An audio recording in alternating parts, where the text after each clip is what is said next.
ദൈവതിരുനാമത്തിന് മഹത്വം ഉണ്ടായിരിക്കട്ടെ. കർത്താവിൽ പ്രിയരെ, ഇന്നത്തെ വചന പഠന ശുശ്രൂഷയിലേക്ക് എല്ലാവരെയും ദൈവനാമത്തിൽ സ്വാഗതം ചെയ്യുന്നു. പ്രാർത്ഥനയോടുകൂടെ നമുക്ക് ആരംഭിക്കാം. സ്വർഗസ്ഥനായ ഞങ്ങളുടെ പിതാവേ, നിന്റെ തിരുനാമം പരിശുദ്ധമാകപ്പെടണമേ. നിന്റെ രാജ്യം വരയണമേ. നിന്റെ തിരുവിഷ്ടം സ്വർഗത്തിലെ പോലെ ഭൂമിയിലുമാകണമേ. ഞങ്ങൾക്ക് ആവശ്യമാകുന്ന അപ്പം എന്ന് ഞങ്ങൾക്ക് തരണമേ. ഞങ്ങളുടെ കടക്കാരോട് ഞങ്ങൾ ക്ഷമിച്ചതുപോലെ ഞങ്ങളുടെ കടങ്ങളും പാപങ്ങളും ഞങ്ങളോട് ക്ഷമിക്കണമേ. പരീക്ഷയിലേക്ക് ഞങ്ങളെ പ്രവേശിപ്പിക്കരുതേ, പിന്നെയോ ദുഷ്ടത ഞങ്ങളെ രക്ഷിച്ചു കൊള്ളണമേ. എന്തുകൊണ്ടെന്നാൽ രാജ്യവും ശക്തിയും മഹത്വവും എന്നേക്കും നിനക്കുള്ളതാകുന്നു. ആമീൻ. കൃപ നിറഞ്ഞ മറിയമേ, നിനക്ക് സമാധാനം. ഞങ്ങളുടെ കർത്താവ് നിന്നോടുകൂടെ സ്ത്രീകളിൽ നീ വാഴ്ത്തപ്പെട്ടവളാകുന്നു. നിന്റെ ഉദരഫലമായ യേശുമിശിഹ വാഴ്ത്തപ്പെട്ടവനാകുന്നു. ശുദ്ധമുള്ള കന്യക മറിയമേ, തമ്പുരാന്റെ അമ്മേ, പാപികളായ ഞങ്ങൾക്ക് വേണ്ടി ഇപ്പോഴെപ്പോഴും ഞങ്ങളുടെ മരണസമയത്തും ദൈവം തമ്പുരാനോട് അപേക്ഷിച്ചു കൊള്ളണമേ. ആമീൻ. പ്രിയപ്പെട്ടവരെ, നമ്മള് കഴിഞ്ഞ ആഴ്ച വിശുദ്ധ മത്തായിയുടെ സുവിശേഷം 8-ാം അധ്യായമാണല്ലോ പഠിച്ചത്. ഈ ആഴ്ച വിശുദ്ധ മത്തായിയുടെ സുവിശേഷം 9-ാം അധ്യായവും 40-ാം സങ്കീർത്തനവും പഠിക്കുവാൻ തക്കവണ്ണം പരിശുദ്ധാത്മാവിൽ ശരണപ്പെടുകയാണ്. 8-9 അധ്യായങ്ങൾ യേശു ചെയ്ത അത്ഭുത പ്രവർത്തനങ്ങളെ പറ്റിയാണ് എഴുതി വച്ചിരിക്കുന്നത്. യേശുവിന്റെ പ്രധാനപ്പെട്ട 10 അത്ഭുതങ്ങൾ 2 അധ്യായങ്ങളിലായിട്ട് എഴുതി വച്ചിരിക്കുകയാണ്. ആദ്യത്തെ 5 അത്ഭുതങ്ങൾ 8-ാം അധ്യായത്തിലും പിന്നീട് വരുന്ന 5 അത്ഭുതങ്ങൾ 9-ാമത്തെ അധ്യായത്തിലും എഴുതി വെക്കുകയാണ്. കഴിഞ്ഞ ആഴ്ച നമ്മളത് പഠിച്ചല്ലോ. ആദ്യത്തേത് 8-ാം അധ്യായത്തിൽ കുഷ്ഠരോഗിയെ കർത്താവ് സുഖപ്പെടുത്തുന്നു. പിന്നീട് ശതാധിപന്റെ ഭൃത്യനെ കർത്താവ് സുഖപ്പെടുത്തുന്നു. പിന്നീട് യേശു പത്രോസിന്റെ അമ്മായിയെ സുഖപ്പെടുത്തുന്നതിനെ പറ്റി നമ്മൾ കണ്ടു.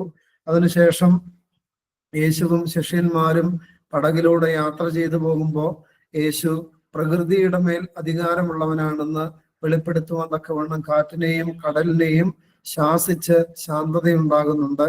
അതിനുശേഷം ഗദരേനരുടെ ദേശത്ത് 2 ഭൂതഗ്രസ്തന്മാരെ കർത്താവ് സുഖപ്പെടുത്തുകയാണ്.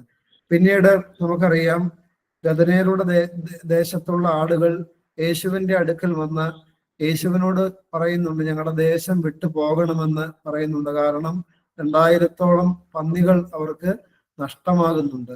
അതുകൊണ്ട് പ്രിയപ്പെട്ടവരെ, ഇനിയും യേശു അവിടെ നിന്നാൽ അവർക്കുള്ളതെല്ലാം നഷ്ടമാകുമെന്നുള്ള തെറ്റായ ഒരു മിഥ്യാധാരണ കൊണ്ടായിരിക്കാം അവര് യേശുവിനോട് അവിടെ നിന്ന് പോകുവാനായിട്ട് പറയുകയാണ്. അങ്ങനെ യേശു അവിടെ നിന്ന് പടക് കയറി ഇക്കരയ്ക്ക് കടന്ന് സ്വന്തം പട്ടണത്തിലെത്തി എന്നാണ് 9-ാം അധ്യായത്തിന്റെ 1-ാമത്തെ വാക്യത്തിൽ എഴുതി വച്ചിരിക്കുന്നത്.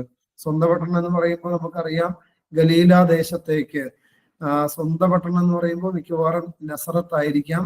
പക്ഷെ ഈ അതിനുശേഷമുള്ള വാക്യങ്ങൾ വായിക്കുമ്പോൾ ഇങ്ങനെയാണ് എഴുതി വെക്കുന്നത്, അവിടെ ചിലർ കിടക്കമേൽ കിടക്കുന്ന ഒരു പക്ഷപാതക്കാരനെ അവന്റെ അടുക്കൽ കൊണ്ടുവന്നു. വിശുദ്ധ മത്തായിയുടെ മർക്കോസിന്റെ സുവിശേഷം 2-ാം അധ്യായത്തിലും ഈ അത്ഭുതം അവിടെയും രേഖപ്പെടുത്തി വെച്ചിട്ടുണ്ട്. അവിടെ കൃത്യമായിട്ട് സ്ഥലം പറയുന്നുണ്ട്. കഫർന്നഹൂമിലെ ഒരു വീട്ടിൽ യേശു തന്റെ ചുറ്റും കൂടി വന്നിരിക്കുന്നവരെ വചന ശുശ്രൂഷ നടത്തിക്കൊണ്ടിരിക്കുന്ന സമയത്താണ് പക്ഷപാത രോഗിയെ കൊണ്ടുവരുന്നത്. അപ്പോ ഗലീലായിലെ കഫർന്നഹൂമിലെ ഒരു വീട്ടിൽ യേശു ആയിരിക്കുമ്പോൾ ചിലർ കിടക്കമേൽ കിടക്കുന്ന ഒരു പക്ഷപാതക്കാരനെ അവന്റെ അടുക്കൽ കൊണ്ടുവന്നു. യേശു അവരുടെ വിശ്വാസം കണ്ട് പക്ഷപാതക്കാരനോട്, മകനെ ധൈര്യമായിരിക്കുക, നിന്റെ പാപങ്ങൾ മോചിച്ചു തന്നിരിക്കുന്നുവെന്ന് പറഞ്ഞു. പ്രിയപ്പെട്ടവരെ, 2-3 ചിന്തകൾ ഈ ഭാഗത്ത് ദൈവം നമുക്ക് തരുന്നുണ്ട്. ഒന്നാമത്, ആ മനുഷ്യനെ പറ്റി ഇങ്ങനെയാണ് എഴുതി വെക്കുന്നത്, ചിലർ കിടക്കമേൽ കിടക്കുന്ന ഒരു പക്ഷപാതക്കാരനെ അവന്റെ അടുക്കൽ കൊണ്ടുവന്നു. അപ്പൊ കിടക്കമേൽ കിടക്കുക എന്ന് പറഞ്ഞാൽ പക്ഷവാതം, തളർവാദം വന്ന മനുഷ്യന് സ്വന്തം ശരീരം ചലിപ്പിക്കാൻ കഴിയാത്ത ഒരു മനുഷ്യനാണ്. അദ്ദേഹത്തെ യേശുവിന്റെ അടുക്കിലേക്ക് കൊണ്ടുവരാൻ കുറച്ച് വ്യക്തികൾ തീരുമാനം എടുക്കുകയാണ്. പ്രിയപ്പെട്ടവരെ, അതിനവരെ പ്രേരിപ്പിക്കുന്ന എന്താണെന്ന് യേശു തന്നെ പറയുന്നുണ്ട്. അവരുടെ വിശ്വാസം കണ്ട് പക്ഷപാതക്കാരനോട് ധൈര്യമായിരിക്കാനും അവന്റെ പാപങ്ങൾ മോചിച്ചു തന്നിരിക്കുന്നുവെന്നും പറയുകയാണ്. ഒന്ന്, ഈ ഇങ്ങനെ തളർന്നു കിടക്കുന്ന ഒരു മനുഷ്യനെ കൈകളിൽ എടുക്കുവാൻ, അല്ലെങ്കിൽ ആ കട്ടിലോടുകൂടെ സമൂഹ മധ്യേ കഫർനഹൂമിന്റെ പട്ടണങ്ങളിലൂടെ യേശു ഇരിക്കുന്ന വീട്ടിലേക്ക് വഹിച്ചു കൊണ്ടുപോകാൻ തക്കവണ്ണം ശുശ്രൂഷ മനോഭാവമുള്ള തങ്ങളുടെ കൂട്ടുകാരനായിരിക്കാം, സഹോദരനായിരിക്കാം, ബന്ധുമിത്രാദികൾപ്പെട്ട ആരെങ്കിലും ആയിരിക്കാം, അല്ലെങ്കിൽ ആരെങ്കിലുമൊക്കെ ഈ മനുഷ്യനോടുള്ള സ്നേഹ നിമിത്തം ഇവൻ തളർന്നു കിടക്കുന്നത് കണ്ടുള്ള ആ ഒരു സ്നേഹം കൊണ്ട് ഇവനെ യേശുവിന്റെ അടുക്കിലേക്ക് കൊണ്ടുപോകാൻ വന്ന വ്യക്തികളായിരിക്കാം. എന്തു തന്നെയാണെങ്കിലും ആ 4 പേര് ദൈവസന്നദ്ധിയിൽ തീർച്ചയായിട്ടും യേശുവിന്റെ ഹൃദയത്തിന് വലിയൊരു സന്തോഷം കൊടുക്കുന്ന വ്യക്തികളാണെന്ന് നമുക്ക് മർക്കോസിന്റെ സുവിശേഷത്തിലൊക്കെ കണ്ടെത്താനായിട്ട് സാധിക്കും, എവിടെയും കണ്ടെത്താനായിട്ട് സാധിക്കും. തളർന്നു കിടക്കുന്ന വ്യക്തികളെ സഹായിക്കേണ്ട, അല്ലെങ്കിൽ മാനസികമായിട്ടോ ശാരീരികമായിട്ടോ ആത്മീയമായിട്ടോ ഒക്കെ തളർന്നു കിടക്കുന്നവരെ എടുക്കേണ്ട ചുമതല നമുക്ക് ഓരോരുത്തർക്കും ഉണ്ട് എന്നുള്ള ഒരു ചിന്ത തീർച്ചയായിട്ടും ഇവിടെ ദൈവത്തിന്റെ വചനം തരുന്നുണ്ട്. അതോടൊപ്പം തന്നെ ഇത് എടുത്തുകൊണ്ട് പോകുവാനായിട്ട് ഇവരിൽ ഉണ്ടായിരുന്ന എന്താണ്? വിശ്വാസമാണ്. എവിടേക്കാ എടുത്തുകൊണ്ട് പോയത്? അവര് ആ കാലഘട്ടത്തിലെ ഏറ്റവും നല്ല ഒരു ചികിത്സാലയത്തിലേക്കല്ല കൊണ്ടുപോകുന്നത്. കാരണം ഒത്തിരി എടുത്ത് ഈ മനുഷ്യൻ വീണ് കടന്ന കാലഘട്ടം മുതൽ ചികിത്സകൾ നടത്തിയിട്ട് ഫലമില്ലാതെ നിരാശപ്പെട്ടിരിക്കുന്ന സാഹചര്യത്തിൽ ഈ മനുഷ്യനെ ഇനി എവിടെയും കൊണ്ടുപോകാനില്ല എന്നും ഒരുപക്ഷെ ആശുപത്രികളെല്ലാം കൈയൊഴിഞ്ഞതുമായിരിക്കാം, ഈ മനുഷ്യൻ ഇനി എവിടെയും കൊണ്ടുവന്നിട്ട് കാര്യമില്ല എന്ന് പറഞ്ഞ് ഒഴിവാക്കിയതായിരിക്കാം. പിന്നീട് ഈ മനുഷ്യനെ യേശുവിന്റെ അടുക്കിലേക്കാണ് ഈ 4 പേര് ചേർന്ന് കട്ടിലിൽ വഹിച്ചുകൊണ്ട് പോകുന്നത്. കൊണ്ടുപോകുമ്പോഴും പ്രിയപ്പെട്ടവരെ നമ്മളൊന്ന് ആലോചിച്ച് ചോദിക്കുക, അവരുടെ മനസ്സിൽ യേശുവിന്റെ അടുക്കൽ കൊണ്ടുപോയാൽ ഈ മനുഷ്യന് സൗഖ്യമുണ്ടാകുമെന്നുള്ള പൂർണ്ണ വിശ്വാസം ഉള്ളത് കൊണ്ട് മാത്രമാണ് ഈ മനുഷ്യനെ വഹിച്ചുകൊണ്ട് പോകുന്നത്. ചിലപ്പോൾ ഒരുപക്ഷെ ഈ കൊണ്ടുപോകുന്ന വഴികളിൽ വെച്ച് പലരും കളിയാക്കിയിട്ടുണ്ടാകാം, പുച്ഛിച്ചിട്ടുണ്ടാകാം, നിങ്ങൾക്ക് വേറെ പണിയൊന്നുമില്ല എന്നൊക്കെ പറഞ്ഞ് അവരെ നിന്ദിച്ചിട്ടുണ്ടാകാം. പക്ഷെ അതൊന്നും അവരുടെ വിശ്വാസത്തിന് മങ്ങലേൽപ്പിച്ചില്ല. അവരത് സഹിച്ചുകൊണ്ട് ആരോടും ഒരു വെറുപ്പും വിദ്വേഷം വെക്കാതെ അവരെന്ത് ചെയ്യാണ്? അവര് ഈ വ്യക്തിയെ വഹിച്ചുകൊണ്ട് യേശുവിന്റെ അടുക്കിലേക്ക് പോവുകയാണ്. മർക്കോസിന്റെ സുവിശേഷത്തിൽ നമുക്കറിയാം, ഇവിടെ അത് അത്ര വ്യക്തമായിട്ട് വിശദമായിട്ട് പറയുന്നില്ല എന്നേ ഉള്ളൂ. മർക്കോസിന്റെ സുവിശേഷത്തിൽ പറയുന്നത് ആ വീട്ടിലേക്ക് പ്രവേശിക്കാൻ കഴിയാത്ത വിധം ആ വീടിന്റെ ഗേറ്റ് വരെയും ആളുകൾ തിരക്കി നിൽക്കുകയാണ്. ആരും വഴിമാറി കൊടുക്കുന്നുമില്ല. പിന്നെ എങ്ങനെയൊക്കെയോ ഒരു പക്ഷേ വീടിന്റെ പുറകിലൂടെയൊക്കെ ചെന്നിട്ടൊക്കെ ആയിരിക്കാം ഏകദേശം ഒരു വഴിയൊക്കെ ഉണ്ടാക്കി ഈ മനുഷ്യനെ അവിടെ കൊണ്ടുപോയി വീടിന്റെ അകത്ത് പ്രവേശിപ്പിക്കാമെന്ന് ചിന്തിക്കുമ്പോൾ അതിനും സാധിക്കുന്നില്ല. ഇപ്പോഴും ഈ 4 പേരുടെ വിശ്വാസം ക്ഷയിച്ചു പോകുന്നില്ല. എങ്ങനെയെങ്കിലും യേശു എന്ന് കണ്ടാ മതി എന്ന് ഉള്ള വിശ്വാസം കാരണം ആ വീടിന്റെ മുകളിലേക്ക് വലിഞ്ഞു കയറി അതിന്റെ മേൽക്കൂര അവര് പൊളിച്ച് ഈ മനുഷ്യനെ കയറൊക്കെ കെട്ടി കട്ടിലോടുകൂടെ മുകളിലേക്ക് വലിച്ചു കയറ്റുക. അതത്ര സുഖകരമായ ഒരു പണിയാണോ? വളരെ സിമ്പിളായിട്ട് ചെയ്യാൻ പറ്റുന്ന ഒരു കാര്യമാണോ? ഒരിക്കലുമല്ല. ഈ കട്ടിൽ കിടക്കുന്നവൻ കട്ടിൽ ചെരിഞ്ഞാൽ താഴെ വീണ് മരിച്ചു പോകാൻ പോലും സാധ്യതയുണ്ട്. അപ്പോൾ വളരെ സൂക്ഷ്മതയോടുകൂടെ ചെയ്യേണ്ട ശ്രമകരമായ ഒരു ജോലിയാണ്. വേണമെങ്കിൽ ഉപേക്ഷിക്കാമായിരുന്നു, ആരും ചോദിക്കില്ല.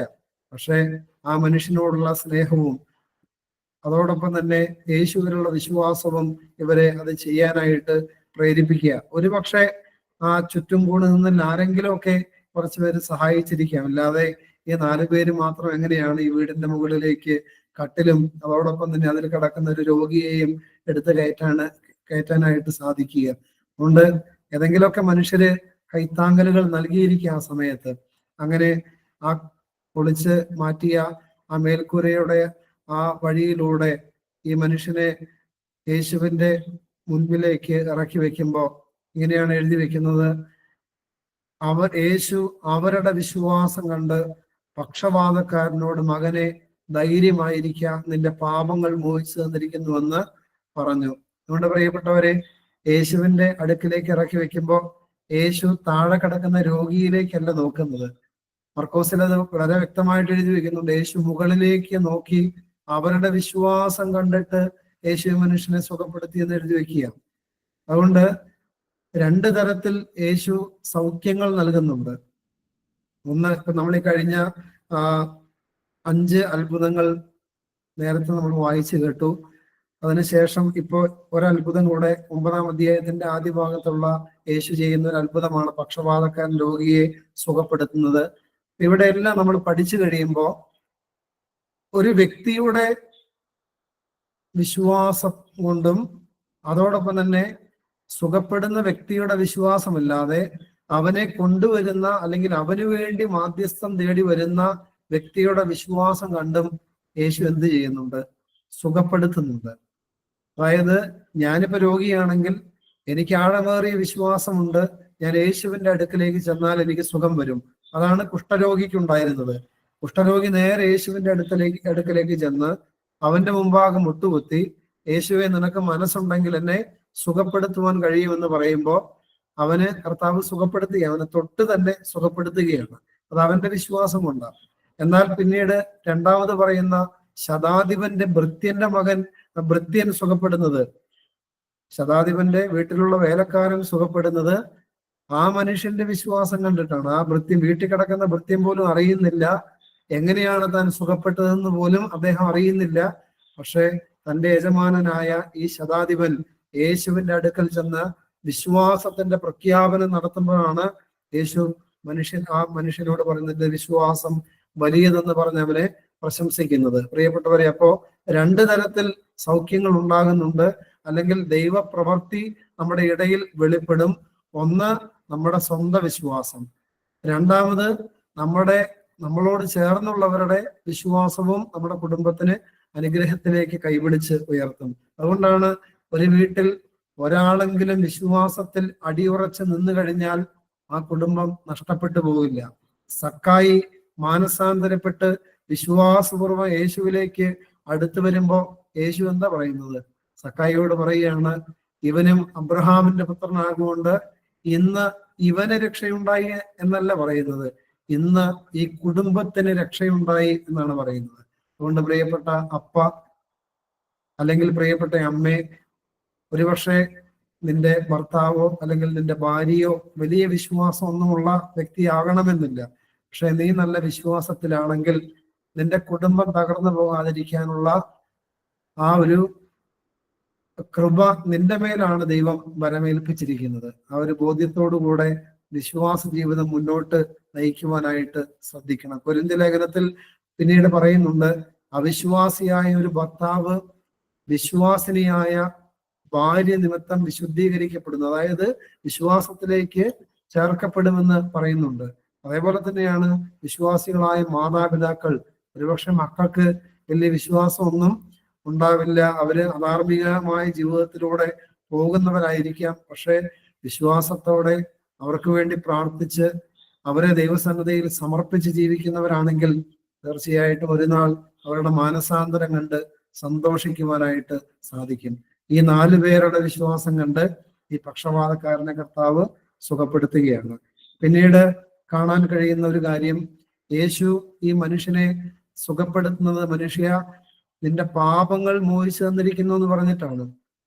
അല്ലാതെ നിന്റെ രോഗത്തിന്റെ അവസ്ഥയ്ക്ക് മോചനം തന്നു എന്ന് പറഞ്ഞിട്ടല്ല. അപ്പൊ ഈ പക്ഷപാതക്കാരൻ രോഗിയുടെ ഈ തളർവാദം വരാനുള്ള കാരണം എന്താണ്? പാപമാണ്. വേദപുസ്തകത്തിൽ വളരെ വ്യക്തമായിട്ട് പഠിപ്പിക്കുന്നുണ്ട്, രോഗികളായി തീരാനുള്ള ഒരു കാരണം, എല്ലാ രോഗങ്ങളും അല്ല, ഒരു കാരണം എന്താണ്? അത് മനുഷ്യന്റെ പാപമാണ്. എല്ലാ കാരണവും ഒരിക്കലും ഒരു മനുഷ്യൻ രോഗിയായി തരുന്നത് ഒരിക്കലും എല്ലാം കൊണ്ടും പാപം കൊണ്ടാണെന്ന് ഒരിക്കലും നമുക്ക് പറയാനായിട്ട് സാധിക്കില്ല. കാരണം നമുക്ക് സഭാചരിത്രത്തിലേക്ക് നോക്കുമ്പോൾ പരിമല തിരുമേനി അവസാനം വലിയ രോഗപീഠയിലൂടെ ആണ് ഈ ലോകത്തോട് വിട പറയുന്നത്. അൾസറൊക്കെ വന്ന് മാരകമായ വേദന അനുഭവിച്ചാണ് പരിമല തിരുമേനി ഈ ലോകത്തോട് വിട പറയുന്നത്. അത് പാപം കൊണ്ടാണോ? അല്ല, അത് ദൈവം കൊടുക്കുന്ന സഹനമാണ്. എന്നാ പ്രിയപ്പെട്ടവരെ, പാപം കൊണ്ട് രോഗം വന്നവരെയും നമുക്ക് കണ്ടെത്താനായിട്ട് സാധിക്കും. വേദപുസ്തകത്തിൽ അത് എഴുതി വെക്കുകയാണ്, ഈ മനുഷ്യന്റെ പാപമായിരുന്നു അവന്റെ രോഗത്തിന്റെ കാരണം. യേശു പാപം മോചിച്ചു കൊടുക്കുമ്പോൾ അവന്റെ രോഗം സുഖപ്പെടുകയാണ്. ഇതിലൂടെ നമ്മൾ മനസ്സിലാക്കേണ്ട ഒരു കാര്യമുണ്ട്, ചില പാപങ്ങളോട് വിട പറഞ്ഞ് ജീവിതത്തെ വിശുദ്ധീകരിക്കാനായിട്ട് പരിശ്രമിച്ചാൽ തന്നെ സൗഖ്യങ്ങളും ഐശ്വര്യങ്ങളും കടന്നു വരുവാനായിട്ട് സാധ്യതയുണ്ട്. നന്നായിട്ട് സത്യ അനുതാപത്തോടു കൂടെ കുംഭസാരം എടുത്താൽ പ്രിയപ്പെട്ടവരെ എന്ത് വരാൻ സാധ്യതയുണ്ട്? സൗഖ്യം വരാൻ സാധ്യതയുണ്ട്. അത് ശരീരത്തിലാണെങ്കിലും, അത് മനസ്സിലാണെങ്കിലും, അത് ആത്മാവിലാണെങ്കിലും. അതുകൊണ്ട് സൗഖ്യമുള്ളവരായി തീരണമെങ്കിൽ എന്ത് ചെയ്യണം?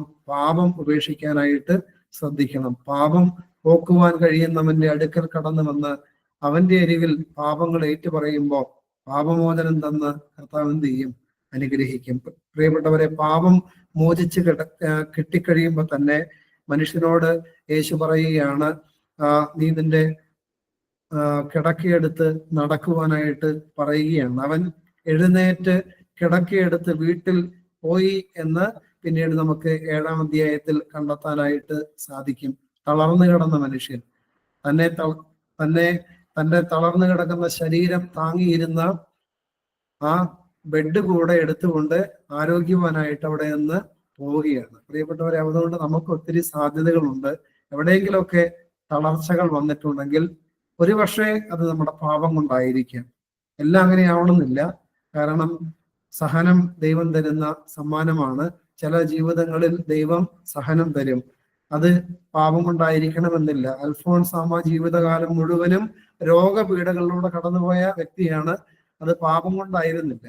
അത് ദൈവം കൊടുത്ത ആ ഒരു വരദാനമായിരുന്നു സഹിക്കുക എന്നുള്ളത്. യേശുവിന്റെ പുരുഷന്റെ ഒരംശം ലഭിച്ച വ്യക്തിയായിരുന്നു. അതുകൊണ്ട് എല്ലാ തളർച്ചകളും അങ്ങനെ ആവണമെന്നില്ല. പക്ഷെ ഒരുപക്ഷെ ആയിരിക്കാം. അതുകൊണ്ട് നന്നായിട്ടൊന്ന് കുമ്പസാരിച്ചാൽ ചിലപ്പോ ചില തകർച്ചകളെല്ലാം മാറിപ്പോകുന്നത് നമുക്ക് തന്നെ കണ്ടെത്താനായിട്ട് സാധിക്കും. പിന്നീട് 9 മുതലുള്ള വാക്യങ്ങൾ. 9-ാമത്തെ വാക്യത്തിൽ യേശു തമ്പുരാൻ തന്റെ ശിഷ്യഗണത്തിലേക്ക് 5-ാമതായി മത്തായി ശ്ലീഹായെ വിളിച്ച് അടുപ്പിക്കുകയാണ്. യേശു അവിടെ നിന്ന് പോകുമ്പോൾ മത്തായി എന്നു പേരുള്ള ഒരു മനുഷ്യൻ ചുങ്കസ്ഥലത്ത് ഇരിക്കുന്നത് കണ്ടു. എന്നെ അനുഗമിക്കുക എന്ന് അവനോട് പറഞ്ഞു. അവൻ എഴുന്നേറ്റ് അവനെ അനുഗമിച്ചു. അതായത് നേരത്തെ പറഞ്ഞിട്ടുള്ള കാര്യമാണ്. യേശു ശിഷ്യന്മാരെയൊക്കെ വിളിക്കുമ്പോൾ ശ്രദ്ധിച്ചാൽ മതി, ആരും അലസരായിരുന്ന വ്യക്തികളായിരുന്നില്ല. ഏതെങ്കിലും തരത്തിലുള്ള ജോലികളിൽ ഏർപ്പെട്ട് ജീവിച്ച വ്യക്തികളായിരുന്നു. അതുകൊണ്ട് പ്രിയപ്പെട്ടവരെ, അലസരാകരുത് എന്നുള്ള ഒരു സന്ദേശം ഈ ശിഷ്യന്മാരെ വിളിക്കുന്നതിലൂടെ യേശു തരുന്നുണ്ട്. ഏതെങ്കിലുമൊക്കെ കാര്യത്തിൽ ഇടപെട്ട് നല്ല അല്ലെങ്കിൽ ദൈവത്തോട് ചോദിക്കണം. എന്താ നമ്മളെ പറ്റി, ഓരോ മനുഷ്യരെ പറ്റിയും ദൈവത്തിന് ഓരോ പദ്ധതിയുണ്ട്. എല്ലാവരും ഇപ്പോൾ പുരോഹിതന്മാരാവാൻ പറ്റില്ല, എല്ലാവരും സന്യസ്തരാവാൻ പറ്റില്ല, എല്ലാവർക്കും ഏതെങ്കിലും ഒരു ജോലിയിൽ ഏർപ്പെടാനായിട്ട് പറ്റില്ല. ഏതെങ്കിലും ഒരു ജോലി ദൈവം നമ്മെ വരമേൽപ്പിച്ചിട്ടുണ്ടെങ്കിൽ അതിൽ വിശ്വസ്തത പുലർത്തി ഏറെ അധ്വാനശീലമുള്ള മനുഷ്യരായി തീർന്നാൽ കൂടുതലായിട്ട് കൃപകളും യേശുവിന്റെ ശിഷ്യഗണത്തിലേക്കുള്ള വെളിയുമൊക്കെ തീർച്ചയായിട്ടും നമുക്കും പ്രതീക്ഷിക്കാവുന്നതാണ്. പിന്നീട് 10 മുതലുള്ള വാക്യങ്ങളിൽ യേശു ചുങ്കക്കാരനായ മത്തായിയുടെ വീട്ടിൽ ഭക്ഷണത്തിന് ഇരിക്കുമ്പോൾ, അപ്പൊ മത്തായി എന്ന ചുങ്കക്കാരന്റെ കൂട്ടുകാരായ ചുങ്കക്കാരെല്ലാം അവിടെ കടന്നു വന്നു. അവര് മാത്രമല്ല, എഴുതി വച്ചിരിക്കുകയാണ്, വളരെ ചുങ്കക്കാരും പാപികളും വന്ന് യേശുവിനോടും അവന്റെ ശിഷ്യന്മാരോടും കൂടെ പന്തിയിൽ ഇരുന്നു. യേശു ആരെയും ഓടിച്ചു വിടുന്നില്ല. അവരെല്ലാം സ്നേഹപൂർവ്വം യേശു ചേർത്ത് പിടിക്കുകയാണ്. അതിന് കാരണം യേശു തന്നെ പറയുന്നുണ്ട്. താഴത്തേക്ക് വായിക്കുമ്പോൾ, ഇങ്ങനെ പാപികളോട് ചേർന്നിരുന്ന് ഭക്ഷണം കഴിച്ചുകൊണ്ടിരിക്കുമ്പോൾ, സമൂഹം മാറ്റി നിർത്തിയവനോട് ചേർന്ന് ഇരിക്കുമ്പോൾ, ഇവിടെ സമൂഹത്തിലെ പ്രബലന്മാര് കടന്നു വന്നിട്ട് കുത്തുവാക്കുകൾ കൊണ്ട് യേശുവിനെ മുറിപ്പെടുത്തുവാനായിട്ട് ശ്രമിക്കുകയാണ്. അവന്റെ ശിഷ്യന്മാരോട് പറയുകയാണ്. യേശുവിനോട് നേരിട്ട് പറയാനുള്ള ധൈര്യമില്ലാത്തതുകൊണ്ട് ശിഷ്യന്മാരോട് വന്ന പരീശന്മാർ വന്ന് പറയുകയാണ്, നിങ്ങളുടെ ഗുരു ചുങ്കക്കാരോടും പാപികളോടും കൂടെ ഭക്ഷിക്കുന്നത് എന്ത് എന്ന് ചോദിച്ചു. യേശുവിന്റെ ശിഷ്യന്മാർ അപ്പൊ തന്നെ ആ മെസ്സേജ് എവിടെ എത്തിച്ചു? യേശുവിന്റെ അടുക്കൽ എത്തിച്ചു. യേശു അതിന് മറുപടി പറയുകയാണ്. യേശു അത് കേട്ടാറെ, ദീനക്കാർക്കല്ലാതെ സൗഖ്യമുള്ളവർക്ക് വൈദ്യനെ കൊണ്ട് ആവശ്യമില്ല, യാഗത്തിലല്ല കരുണയിലത്ര ഞാൻ പ്രസാദിക്കുന്നു എന്നുള്ളത് എന്ന് പോയി പഠിപ്പീൻ. ഞാൻ നീതിമാന്മാരെ അല്ല പാപികളെ എത്ര വിളിപ്പാൻ വന്നത് എന്ന് പറഞ്ഞു. പ്രിയപ്പെട്ടവരെ, യേശു അതിനെ എതിർക്കുകയാണ്. അതായത്, ഞാൻ ഈ ലോകത്തിലേക്ക് വന്നത് നീതിമാന്മാരെ തേടിയല്ല, പാപികളെ തേടിയാണ്. നമുക്കറിയാം പരീശന്മാർ നീതിമാന്മാരായിരുന്നു, ഒരിക്കലും അല്ല എന്നുള്ളവരുടെ ജീവിതത്തെ പറ്റി യേശു തന്നെ പലയിടത്ത് വിമർശിക്കുന്നുണ്ട്. എന്നാൽ നീതിമാന്മാരെന്ന് സ്വയം ചമഞ്ഞു നടന്ന വ്യക്തികളാണ് ആര്? ഈ പരീശന്മാര്. പ്രിയപ്പെട്ടവരെ, അങ്ങനെയുള്ളവരുടെ രക്ഷയ്ക്കാണോ യേശു വന്നത്? അല്ല. യേശുവിന്റെ അടുക്കൽ പാപികളാണെന്നും കുറവുള്ളവരാണെന്നും ബലഹീനതകളുള്ളവരാണെന്നും വീഴ്ച വന്നു പോയവരാണെന്നും ഒക്കെ സമ്മതിച്ച് യേശുവിന്റെ കരുണ പ്രതീക്ഷിച്ച് വന്ന വ്യക്തികളെയാണ് യേശു ചേർത്ത് പിടിക്കുന്നത്. അതുകൊണ്ട് പ്രിയപ്പെട്ടവരെ, ഇത് നമുക്കൊരു വലിയ പ്രതീക്ഷ തരുന്നുണ്ട്. ആരെല്ലാം മാറ്റി നിർത്തിയവരാണെങ്കിലും, എത്രമേൽ നിന്ദിക്കപ്പെട്ടവരാണെങ്കിലും, ഏത് വലിയ പാപ ചുഴിയിലേക്ക് വീണുപോയ വ്യക്തിയാണെങ്കിലും യേശുവിന്റെ അടുക്കലേക്ക് വരാനുള്ള ഒരു മനസ്സ് കാണിച്ചാൽ, പ്രിയപ്പെട്ടവരെ, ചേർത്ത് പിടിക്കുന്ന സ്നേഹമാണ് യേശു എന്ന് ഈ വചനത്തിലൂടെ അവിടുന്ന് വെളിപ്പെടുത്തുക. പാപം ഉപേക്ഷിക്കാൻ തയ്യാറാണെങ്കിൽ ആ പാപിയെ ചേർത്ത് പിടിച്ച് അവനെ കഴുകി വിശുദ്ധീകരിച്ച് വെണ്മയുള്ളവനാക്കി പ്രകാശമുള്ളവനാക്കി തീർക്കാനായിട്ട് യേശു ആഗ്രഹിക്കുന്നുണ്ട്. അതുകൊണ്ട് യേശുവിന്റെ സ്നേഹത്തിലേക്ക് മടങ്ങി വന്നാൽ തീർച്ചയായിട്ടും വിശുദ്ധീകരിച്ച് അവന്റെ കയ്യിലെ ഒരു മോതിരമാക്കി നമ്മളെ ഓരോരുത്തരെയും രൂപാന്തരപ്പെടുത്താൻ കർത്താവിന് ആഗ്രഹമുണ്ട്. അങ്ങനെ അനുഗമിക്കുവാനായിട്ട് എല്ലാവരും പരിശ്രമിക്കണേ. അതിനുശേഷം പിന്നീട് യേശുവിന്റെ ശിഷ്യന്മാർ അവന്റെ അടുക്കൽ വന്ന് ഇങ്ങനെ ഒരു കാര്യം പറയുകയാണ്. ഞങ്ങളും പരീശന്മാരും വളരെ ഉപവസിക്കുന്നു. യോഹന്നാന്റെ ശിഷ്യന്മാരാണ്, യേശുവിന്റെ ശിഷ്യന്മാരല്ല. 14-ാമത്തെ വാക്യം, അതായത് യോഹന്നാൻ സ്നാപകന്റെ ശിഷ്യന്മാര് വന്ന് യേശുവിന്റെ അടുക്കൽ ഇങ്ങനെ പറയുകയാണ്, ഞങ്ങളും പരീശന്മാരും ഉപവാസം എടുക്കുന്നുണ്ട്, പക്ഷെ നിന്റെ ശിഷ്യന്മാരാകട്ടെ ഉപവാസം എടുക്കുന്നില്ല. അപ്പൊ യേശു അതിന് മറുപടി പറയുകയാണ്, മണവാളൻ കൂടെയുള്ളപ്പോൾ തോഴ്മക്കാർക്ക് ദുഃഖിപ്പാൻ കഴിയുകയില്ല. മണവാളൻ പിരിഞ്ഞു പോകേണ്ടുന്ന നാൾ വരും, അന്ന് അവർ ഉപവസിക്കും. അതായത് യേശു കൂടെ ഉണ്ടായിരുന്ന ആ നാളുകളിൽ അവര് വലിയ ഉപവാസങ്ങളോ ഒന്നും അവർക്ക് ആവശ്യമില്ലായിരുന്നു. കാരണം എന്താണ്? മണവാളൻ അവരുടെ കൂടെ ഉണ്ടായിരുന്നു. എന്നാൽ യേശു വിട്ടുപിരിഞ്ഞതിന് ശേഷം അപ്പോസ്തല പ്രവൃത്തിയിലേക്ക് നോക്കുമ്പോൾ ഇവരുടെ ഉപവാസ യോഗങ്ങളൊക്കെ നമുക്ക് കണ്ടെത്താനായിട്ട് സാധിക്കും. ഉപവാസം എടുക്കുന്നതിനെ പറ്റി, നോമ്പെടുക്കുന്നതിനെ പറ്റിയൊക്കെ പലയിടങ്ങളിൽ അപ്പോസ്തല പ്രവൃത്തിയിൽ നമുക്ക് കണ്ടെത്താനായിട്ട് സാധിക്കും. പ്രത്യേകിച്ച് അപ്പോസ്തല പ്രവൃത്തിയുടെ 2-ാം അധ്യായത്തിൽ ഇങ്ങനെ തന്നെ പറയുന്നുണ്ട്, കൂടിയിരുന്ന് പ്രാർത്ഥിക്കുന്ന ഒരു സമൂഹത്തിലേക്കാണ് ദൈവത്തിന്റെ ആത്മാ ചൈതന്യം ഇറങ്ങി വരുന്നത്. അപ്പൊ തീർച്ചയായിട്ടും അത് നോമ്പിന്റെ ഉപവാസത്തിന്റെ ഒക്കെ അനുഭവത്തിലൂടെയാണ് എന്ന് നമ്മൾ മനസ്സിലാക്കണം. അങ്ങനെ യേശു അതിനെ അവർക്ക് തിരുത്തി കൊടുക്കുന്നുണ്ട്. എന്തുകൊണ്ടാണ് യേശുവിന്റെ ശിഷ്യന്മാര് ഇപ്പോൾ ഉപവാസം എടുക്കാത്തതെന്ന് പറയുന്നുണ്ട്. പിന്നെ വേറൊരു കാര്യങ്ങൾ നമ്മൾ മനസ്സിലാക്കണം. യേശുവിന്റെ ശിഷ്യന്മാരെ പറ്റി പറയുകയാണ്, മണവാളൻ വിട്ടു പിരിഞ്ഞു പോകുമ്പോൾ ഇവരെന്ത് ചെയ്യേണ്ടി വരും? ഉപവാസം എടുക്കേണ്ടി വരും. തീർച്ചയായിട്ടും അപ്പോ ക്രൈസ്തവരായ നമ്മളെല്ലാം എന്തെടുക്കണം? ഉപവാസം എടുക്കണം. അതുകൊണ്ടാണ് സഭയിൽ കർത്താവ് വെള്ളിയാഴ്ചയും ബുധനാഴ്ചയൊക്കെ ഉപവാസം എടുക്കാൻ സഭാപിതാക്കന്മാരിലൂടെ ആഹ്വാനം തരുന്നത്. നോമ്പിന്റെ നാളുകളിലൊക്കെ ഉപവാസം എടുത്ത് പ്രാർത്ഥിക്കാനായിട്ടുള്ള ആഹ്വാനം ദൈവത്തിന്റെ ആത്മാവ് നമുക്ക് തരുന്നത്. കാരണം ഉപവാസത്താലും പ്രാർത്ഥനയാലുമല്ലാതെ ഈ ജാതി നീങ്ങിപ്പോകില്ല. അതായത് അന്ധകാര സേന നീങ്ങിപ്പോകില്ല എന്ന് വചനം പഠിപ്പിക്കുകയാണ്. അതിനുശേഷം പിന്നീട് യേശു തമ്പുരാൻ ഒരു കാര്യം കൂടെ പഠിപ്പിക്കുന്നു, കോടിത്തുണിക്കണ്ടം ആരും പഴയ വസ്ത്രത്തിൽ ചേർത്ത് തുന്നുമാറില്ല. തുന്നിച്ചേർത്താൽ അതുകൊണ്ട് വസ്ത്രം കീറും, ചീന്തൽ ഏറ്റവും വല്ലാതെയായി തീരും. അതായത് പഴയ ഒരു തുണിയിൽ പുതിയൊരു തുണി കഷ്ണം കൊണ്ടുവന്ന് തയ്ച്ച് പിടിപ്പിച്ചു കഴിഞ്ഞാൽ നമുക്കറിയാം, അത് ജസ്റ്റ് ഒന്ന് പിടിച്ച് വലിച്ചാൽ തന്നെ ആ പഴയത് കീറിപ്പോകാനായിട്ട് സാധ്യതയുണ്ട്. പിന്നീട് യേശു ഒന്നുകൂടെ പറയുകയാണ്, പുതുവീഞ്ഞ് പഴയ തുരുത്തിയിൽ പകരുമാറില്ല, പകർന്നാൽ തുരുത്തി പൊളിഞ്ഞ് വീഞ്ഞ് ഒഴുകിപ്പോകും. അതായത് പഴയ ആ കാലഘട്ടത്തിൽ ഉപയോഗിച്ച സാധനമാണ് തുരുത്തി. ഒരുപക്ഷെ ഓട കൊണ്ടൊക്കെ ഉണ്ടാക്കിയതായിരിക്കും, എനിക്ക് വ്യക്തമായിട്ട് അറിയില്ല. തുരുത്തിയിലാണ് ഒഴിച്ച് വെച്ചിരുന്നത്. ആ കാലഘട്ടത്തിൽ യഹൂദന്മാര് വീഞ്ഞ് ഉണ്ടാക്കി ഭവനങ്ങളിലൊക്കെ സൂക്ഷിച്ചിരുന്നത് തുരുത്തിയിലാണ്. എന്നാൽ പഴയ തുരുത്തിയിലേക്ക് വീണ്ടും പുതിയ വീഞ്ഞ് കൊണ്ടുവന്ന് ഒഴിക്കാറില്ല. പുതിയതുണ്ടാക്കി പുതിയ തുരുത്തിയിലാണ് ഇവർ ഒഴിക്കുന്നത്. അങ്ങനെ ഒഴിച്ചാൽ എന്താ പറ്റുന്നതെന്ന് യേശു പറയുന്നുണ്ട്, പഴയത് ഒളിഞ്ഞു പോയി വീഞ്ഞ് ഒഴുകിപ്പോകാനായിട്ട് സാധ്യതയുണ്ട്. അതുകൊണ്ട് പുതിയ വീഞ്ഞ് പുതിയ തുരുത്തിയിലെ പകർന്നു വെക്കുകയുള്ളൂ. അങ്ങനെ രണ്ടും ഭദ്രമായിരിക്കും. യേശു ഇത് പറയുന്നത് പഴയ നിയമ സഭയുടെ പിന്തുടർച്ചയാണ് പുതിയ നിയമസഭ.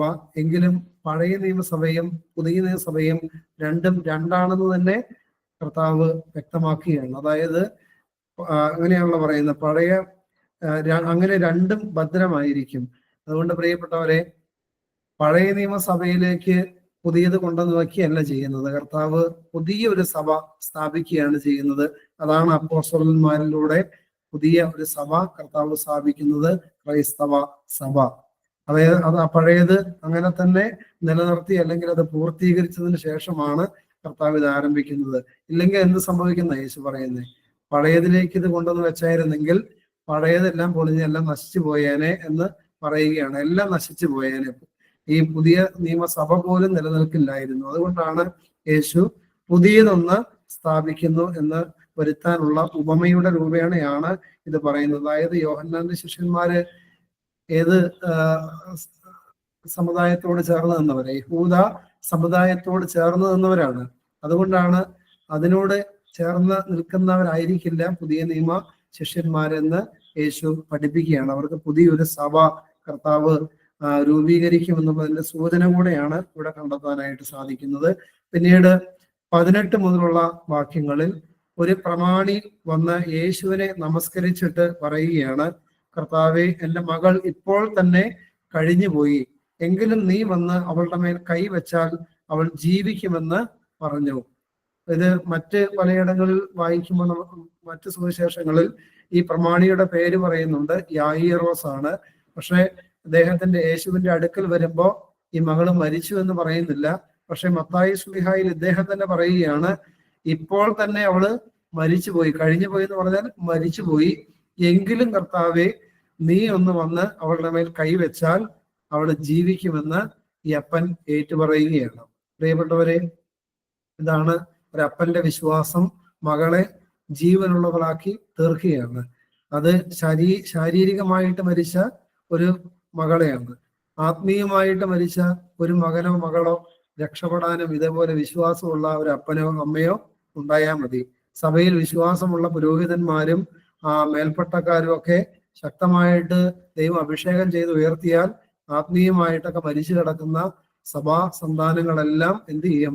അവരെല്ലാം ആത്മീയ ജീവൻ പ്രാപിച്ച് വീണ്ടും ഉയർന്നു വരുന്നത് കാണുവാനായിട്ട് സാധിക്കും. അതുകൊണ്ട് ഇവിടെ ഈ അപ്പൻ വന്ന് യേശുവിനെ നമസ്കരിച്ച് മകൾക്ക് വേണ്ടി യാചിക്കുമ്പോൾ യേശു നിഷേധിക്കുന്നുണ്ടോ? ഇല്ല. വിശ്വാസം എവിടെ കാണുന്നുണ്ടോ അതിനെ മറികടന്ന് യേശു പോകാറേ ഇല്ല.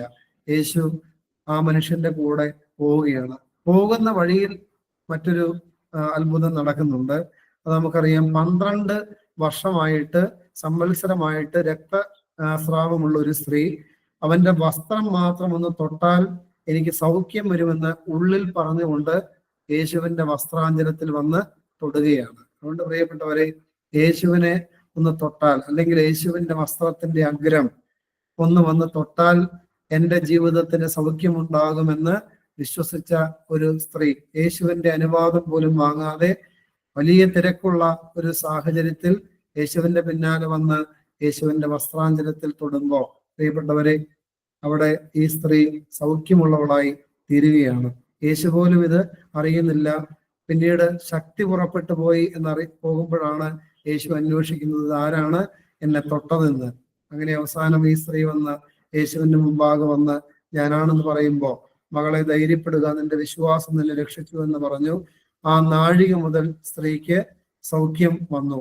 പിന്നീട് യേശു യാത്ര വീണ്ടും യായിറോസിന്റെ വീട്ടിലേക്ക് തുടരുകയാണ്.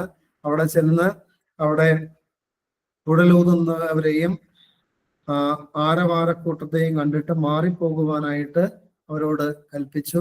അവിടെ വീടിന്റെ അകത്ത് ഈ കുഞ്ഞിനെ കിടത്തി മരിച്ചു കിടക്കുകയാണ്. മരിച്ചു കിടക്കുന്ന ഈ കുഞ്ഞിന്റെ അടുക്കലേക്ക് യേശു ചെല്ലുന്നു.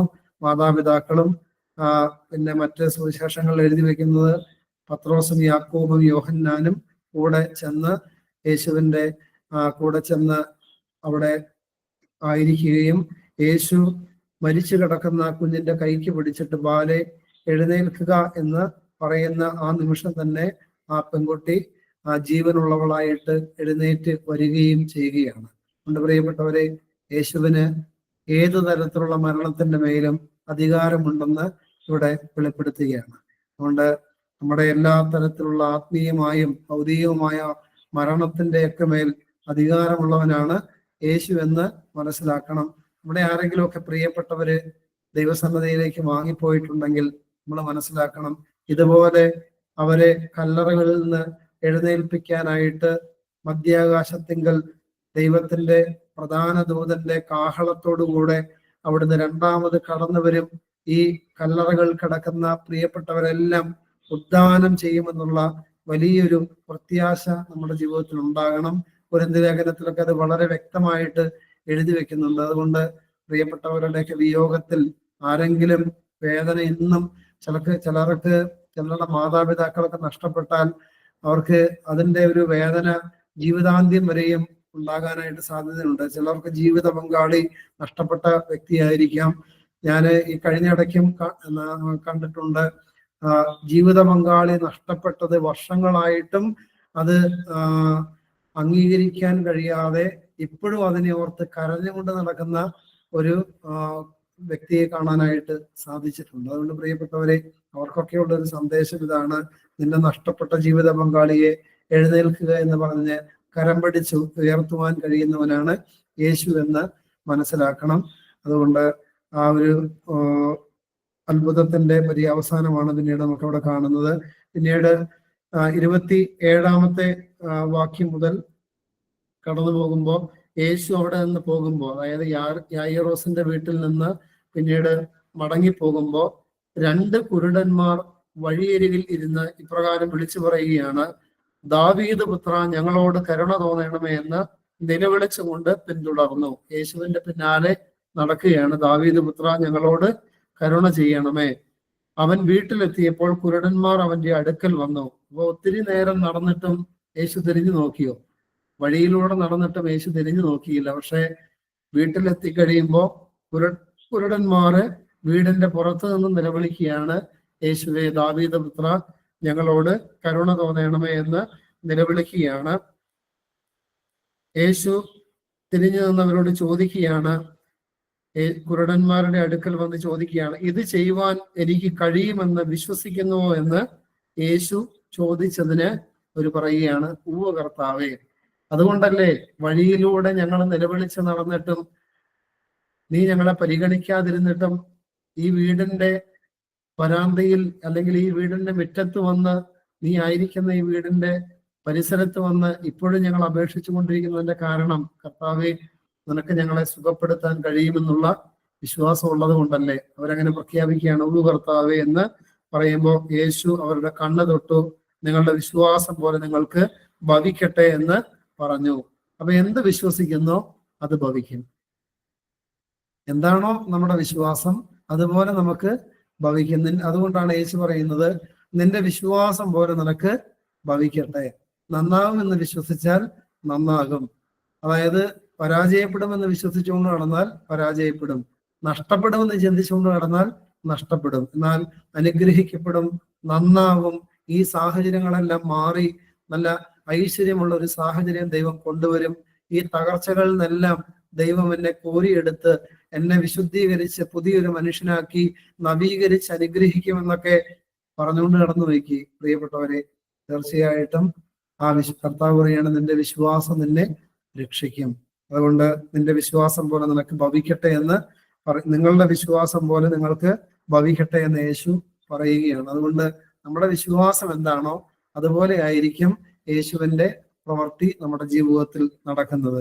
അതുകൊണ്ട് വിശ്വാസത്തിനൊക്കെ വേണ്ടി നന്നായിട്ട് പ്രാർത്ഥിക്കണം. അതിന്റെ കൂടെ തന്നെ ഒരു നല്ല പ്രാർത്ഥനയാണ്, യേശുവേ, ദാവീദ് പുത്ര, ഞങ്ങളോട് കരുണ തോന്നണമേ. അതായത് കരുണ തോന്നണമേ എന്ന് പ്രാർത്ഥിക്കുമ്പോൾ നമ്മുടെ എന്തെങ്കിലും ഒരു യോഗ്യതയുടെ ഏതെങ്കിലും ഒരു ഗ്രാഫ് വെച്ചിട്ടാണോ അങ്ങനെ ചോദിക്കുന്നത്? അല്ല. കർത്താവേ, ഒരു യോഗ്യതയും ഇല്ല, വട്ടപൂജ്യമാണ്, അങ്ങയുടെ കരുണയല്ലാതെ മറ്റൊരു യോഗ്യതയും ഇല്ല. അതുകൊണ്ട് ദാവീദ് പുത്ര, ഞങ്ങളോട് കരുണ തോന്നണമേ. അതുകൊണ്ട് ഇങ്ങനെ പ്രാർത്ഥിക്കണത്, യേശുവേ, ദാവീദ് പുത്ര, എന്നോടും എൻ്റെ കുടുംബത്തോടും കരുണ തോന്നണമേ.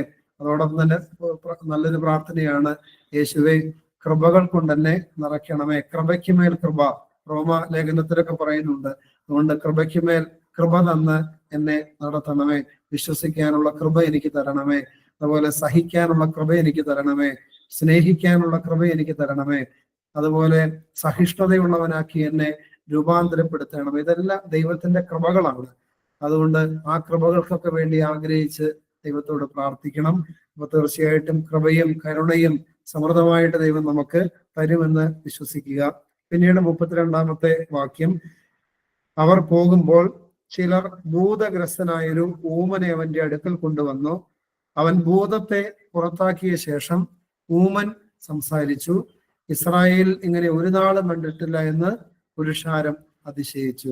അതായത് പക്ഷപാതക്കാരനെ കൊണ്ടുവന്നത് പോലെ തന്നെ വിശ്വാസത്തോടുകൂടെ ചില വ്യക്തികൾ ഒരു ഊമനായ മനുഷ്യനെ, ഭൂതബാധിതനായ ഒരു മനുഷ്യനെ കൊണ്ടുവന്ന് യേശുവിന്റെ അടുക്കൽ നിർത്തിയിട്ട് യേശുവിനോട് അപേക്ഷിച്ചിട്ടുണ്ടാകാൻ, കർത്താവേ ഇവനെ സുഖപ്പെടുത്തണമേ. യേശു ഭൂതഗ്രസ്തനെ, അവന്റെ ഉള്ളിലുള്ള ഭൂതത്തെ പുറത്താക്കി അവനെ അനുഗ്രഹിക്കുകയാണ്. അപ്പോൾ അവന് സംസാരശേഷി വീണ്ടും കിട്ടി, അവൻ സംസാരിക്കുകയാണ്. പ്രിയപ്പെട്ടവരെ, അതിനുശേഷം യേശുവിന്റെ പിന്നാലെ എപ്പോഴും നടക്കുന്ന ഒരു കൂട്ടമാണ് പരീശന്മാര്. അവർ നടക്കുന്നത് എന്തിനു വേണ്ടിയാണ്? മാനസാന്തരപ്പെടാനോ ജീവിതം നവീകരിക്കപ്പെടാനോ വേണ്ടിയിട്ടല്ല. എന്തിനു വേണ്ടിയാ അവര് വരുന്നത്? ഇവൻ ഭൂതങ്ങളുടെ തലവനെ കൊണ്ട് ഭൂതങ്ങളെ പുറത്താക്കുന്നുവെന്ന് പറഞ്ഞു. അന്ന് ഇന്നും ഈ സമൂഹത്തിൽ ഇതുപോലെയുള്ള പരീശന്മാര് ഉണ്ട്. അതായത് വിശ്വാസത്തോടുകൂടെ പള്ളിയിൽ വരുന്നവരും യേശുവിനെ ആരാധിക്കുന്നവരും ഉണ്ട്. അതേ സമയത്ത് ഇതിനെല്ലാം വിമർശിക്കാനും ഇതിനെതിരെ കുത്തുവാക്കുകൾ പറയാനും വേണ്ടി വരുന്നവരും ഉണ്ട്. അതുകൊണ്ട് ഇതിൽ ഏത് ഗണത്തിൽപ്പെട്ട വ്യക്തികളാണ് നമ്മളെന്ന് മനസ്സിലാക്കണം. അതായത് അച്ഛന്റെ കുറവും അല്ലെങ്കിൽ പള്ളിക്കാരുടെ കുറവും പറഞ്ഞ് നടക്കുന്ന വ്യക്തികളാണോ, അല്ലെങ്കിൽ സഭയുടെ ബലഹീനതകളും മേൽപ്പട്ടക്കാരുടെ കുറവുകളും പറഞ്ഞ് നടക്കുന്നവരാണോ, അതായത് അങ്ങനെയുള്ളവരാണോ? മറിച്ച് നമ്മുടെ തന്നെ കുറവ് മനസ്സിലാക്കി യേശുവേ ദാവീദ് പുത്ര, എന്നോടും എൻ്റെ കുടുംബത്തോടും എൻ്റെ സഭയോടും ഞങ്ങളുടെ പിതാക്കന്മാരോടും വൈദികരോടും ഒക്കെ കരുണ കാണിക്കണമെന്ന് പ്രാർത്ഥിക്കുന്ന സമൂഹത്തിൽപ്പെട്ടവരാണോ എന്ന് തീർച്ചയായിട്ടും നമ്മൾ പരിശോധിക്കണം. കാരണം ഇതിൽ പറയുന്ന രണ്ടാമത്തെ ഗണം, അതായത് പരീശന്മാര്, ഇവർക്ക് വരുന്ന പരാജയം എന്താണെന്ന് പിന്നീട് നമുക്ക് കണ്ടെത്താനായിട്ട് സാധിക്കും. യേശുവിനെ ഇവര് ക്രൂശിച്ചതിന് ശേഷം ഇവരുടെ ദേവാലയം നഷ്ടമാകുന്നു, ഇവരുടെ എല്ലാം തകർന്ന് ഇവരുടെ ദേശം നഷ്ടമാകുന്നു, എല്ലാം നഷ്ടത്തിലേക്ക് പോവുകയാണ്. അതുകൊണ്ട് പ്രിയപ്പെട്ടവരെ, ബാക്കിയുള്ളവരെല്ലാം അനുഗ്രഹിക്കപ്പെട്ടു. അതായത് യേശുവിന്റെ അടുക്കൽ സ്വന്തം പാപങ്ങളെ അനുദമിച്ച് കടന്നു വന്നവരെല്ലാം അവര് യേശുവിനോട് ചേർന്ന് മറ്റുള്ളവരുടെ കുറവും ബലഹീനതയും നോക്കാതെ സ്വന്തം ബലഹീനത നോക്കി ദൈവത്തോട് കരുണയ്ക്ക് വേണ്ടി യാചിച്ച് നിലനിന്നവർ അനുഗ്രഹിക്കപ്പെടുകയും, എന്നാൽ കുത്തുവാക്കുകളും മറ്റുള്ളവരുടെ കുറവുകളും നോക്കി നടന്ന് അതിനെ മാത്രം പരാമർശിച്ചുകൊണ്ട് നടന്നവര് നശിച്ചു പോകുന്നത് കാണാനായിട്ട് നമുക്ക് വേദപുസ്തകത്തിൽ പ്രത്യേകിച്ച് സുവിശേഷങ്ങൾ തന്നെ കണ്ടെത്താനായിട്ട് സാധിക്കും. പിന്നീട് 35 മുതലുള്ള വാക്യങ്ങളിൽ യേശു പട്ടണം തോറും ഗ്രാമം തോറും സഞ്ചരിച്ച് അവരുടെ പള്ളികളിൽ ഉപദേശിച്ച് രാജ്യത്തിന്റെ സുവിശേഷം പ്രസംഗിക്കുകയും സകലവിധ ദീനവും വ്യാധിയും സൗഖ്യമാക്കുകയും ചെയ്തു. യേശുവിന്റെ ശുശ്രൂഷയുടെ ഒരു പ്രത്യേകതയായിരുന്നു, ആദ്യം വചന ശുശ്രൂഷ നടത്തും. വചന ശുശ്രൂഷ നടത്തി കഴിയുമ്പോൾ ജനം എന്തിലേക്ക് വരും? വിശ്വാസത്തിലേക്ക് വരും. വിശ്വാസം വർദ്ധിക്കുമ്പോൾ അവിടെ സൗഖ്യം ഉണ്ടാകും. വചന ശുശ്രൂഷ എവിടെ ശക്തിപ്പെടുന്നോ അവിടെ വിശ്വാസം വർദ്ധിക്കും, അവിടെ ദൈവത്തിന്റെ അത്ഭുതകരം വെളിപ്പെടും. ഈ ധ്യാന കേന്ദ്രങ്ങളിലൊക്കെ സൗഖ്യം നടക്കുന്നുണ്ടോ എന്ന് ചോദിച്ചാൽ സത്യമായിട്ട് നടക്കുന്നുണ്ട്. എന്തുകൊണ്ടാന്ന് ചോദിച്ചാൽ അവിടെ 3-4 ദിവസം വചന ശുശ്രൂഷ കേട്ടുകൊണ്ടിരിക്കുക ജനം. ഇത് കേട്ടുകൊണ്ടിരിക്കുമ്പോൾ മാനസാന്തരം വരും, വിശ്വാസം വർദ്ധിക്കും. വിശ്വാസം വർദ്ധിക്കുന്നിടത്ത് ദൈവത്തിന്റെ പ്രവൃത്തി വെളിപ്പെടും, അവിടെ സൗഖ്യമുണ്ടാകും. അതാണ് ഇവിടെ പറയുന്നത്, പള്ളികളിൽ ഉപദേശിച്ച് രാജ്യത്തിന്റെ സുവിശേഷം പ്രസംഗിക്കുകയും സകലവിധ ദീനവും വ്യാധിയും സൗഖ്യമാക്കുകയും ചെയ്തു. പിന്നീട് 36-ാമത്തെ വാക്യം, അവൻ പുരുഷാരത്തെ ഇടയിലില്ലാത്ത ആടുകളെ പോലെ കുഴഞ്ഞവരും ചിന്നിയവരുമായി കണ്ടിട്ട് അവരെ കുറിച്ച് മനസ്സലിഞ്ഞു. പിന്നീട് പറയുന്നു, തന്റെ ശിഷ്യന്മാരോട് ഒരു നിർദ്ദേശം കൊടുക്കുകയാണ്. കൊയ്ത്ത് വളരെ ഉണ്ട്, സത്യം, വേലക്കാരോ ചുരുക്കം. ആകയാൽ കൊയ്ത്തിന്റെ യജമാനോട് കൊയ്ത്തിലേക്ക് വേലക്കാരെ അയക്കേണ്ടതിന് യാചിപ്പീൻ എന്ന് പറഞ്ഞു. അതായത് മാനസാന്തരപ്പെടുന്ന ആളുകളുടെ എണ്ണം ഒത്തിരി കൂടുതലാണ്. യേശു ഇങ്ങനെ ഇറങ്ങി നടക്കുമ്പോൾ ആളുകളെല്ലാം യേശുവിന്റെ അടുക്കിലേക്ക് വരുന്നുണ്ട്. പ്രിയപ്പെട്ടവരെ, അതുകൊണ്ട് തന്നെ യേശു പറയുകയാണ്, കൊയ്ത്ത് വളരെയുണ്ട്, മാനസാന്തരപ്പെടാൻ ഒത്തിരി സാധ്യതകൾ എവിടെയുണ്ട്? ചുറ്റുപാടുകളിലുണ്ട്. ഇന്നേ വരെ ദൈവത്തിന്റെ നാമം അറിയാത്ത ഒത്തിരി ആളുകൾ ഉണ്ട് നമ്മുടെ ചുറ്റുപാടുകളിൽ. എന്നാൽ അവരെ ദൈവത്തിന്റെ നാമം അറിയിക്കാനായിട്ടുള്ള ആളുകളുടെ എണ്ണം പരിമിതമാണ്. അതുകൊണ്ടാണ് കർത്താവിന്റെ വചനം പറയുകയാണ്, നിങ്ങൾ എന്ത് ചെയ്യണം? ആകയാൽ കൊയ്ത്തിന്റെ യജമാനനോട് കൊയ്ത്തിലേക്ക് വേലക്കാരെ അയക്കേണ്ടതിന് യാചിപ്പീൻ എന്ന് പറഞ്ഞു. അതുകൊണ്ട് പ്രിയപ്പെട്ടവരെ, നന്നായിട്ട് പ്രാർത്ഥിക്കണം. കർത്താവെ, ആത്മീയമായ ഉൾക്കാഴ്ചകൾ ഉള്ള, അല്ലെങ്കിൽ ആത്മാവിന്റെ നിറവുള്ള, യോഹന്നാൻ സ്നാപകനെ പറ്റി പറയുന്നുണ്ട്, ആത്മാവിൽ ബലപ്പെട്ടു എന്ന്. ആത്മാവിൽ ബലപ്പെട്ട അനേക അഭിഷിക്തരും അനേക അൽമായരും ഒക്കെ ഈ സഭാ സമൂഹങ്ങളിൽ ഉണ്ടായി വരാൻ വേണ്ടി ശക്തമായിട്ട് നമ്മൾ പ്രാർത്ഥിച്ച് ദൈവസന്നദ്ധിയിൽ നിലവിളിച്ച് പ്രാർത്ഥിക്കുമ്പോൾ ദൈവം അങ്ങനെയുള്ളവരെ ഉയർത്തി നമ്മുടെ സമൂഹത്തിൽ, നമ്മുടെ സഭയിൽ കൊണ്ടുവന്ന് വലിയ അഭിഷേകത്തിന്റെ, മാനസാന്തരത്തിന്റെ നാളുകൾ സമൂഹത്തിൽ ഉണ്ടാകുവാനായിട്ട് ഇടയായിത്തീരും. അതുകൊണ്ട് നന്നായിട്ട് പ്രാർത്ഥിക്കണം. ദൈവമേ, ഈ സഭയിൽ നല്ല ആത്മീയ ജ്ഞാനമുള്ള വൈദികരെയും ആത്മാവിന്റെ നിറമുള്ള പിതാക്കന്മാരെ, അഭിഷക്തരെയൊക്കെ അവിടുന്ന് ഉയർത്തണമേ. അൽമായരെയൊക്കെ, അൽമായ ശുശ്രൂഷകരെയൊക്കെ ഉയർത്തണമേ എന്ന് ദൈവസന്നദ്ധിയിൽ കണ്ണുനീരോടുകൂടെ പ്രാർത്ഥിച്ചാൽ നിങ്ങൾക്ക് തീർച്ചയായിട്ടും എന്ത് കണ്ടെത്താൻ പറ്റും?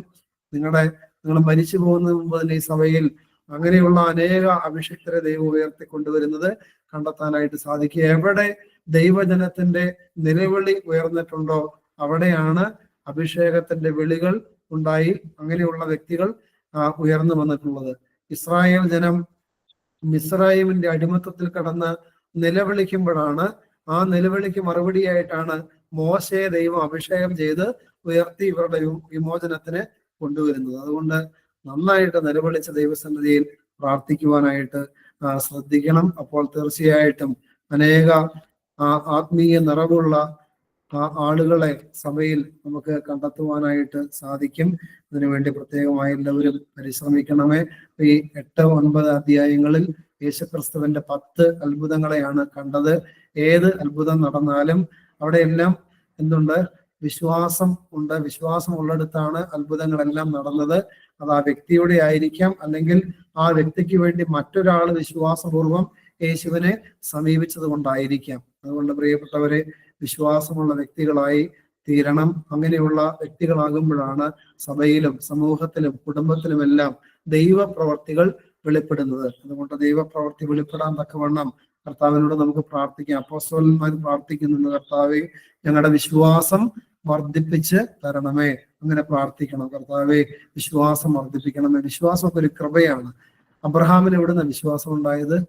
അബ്രഹാം എവിടെയെങ്കിലും വചന ശുശ്രൂഷ കേട്ടിട്ടോ അല്ലെങ്കിൽ പഴയ നിയമ ഗ്രന്ഥങ്ങൾ ഏതെങ്കിലും വായിച്ചിട്ടോ ഒന്നുമല്ല. ദൈവം കൊടുത്ത വിശ്വാസമായിരുന്നു അബ്രഹാമിന്റെ വിശ്വാസം. എന്നാൽ പിന്നീട് ഇങ്ങോട്ട് വരുമ്പോ ഈ വിശ്വാസമൊക്കെ എങ്ങനെയാ?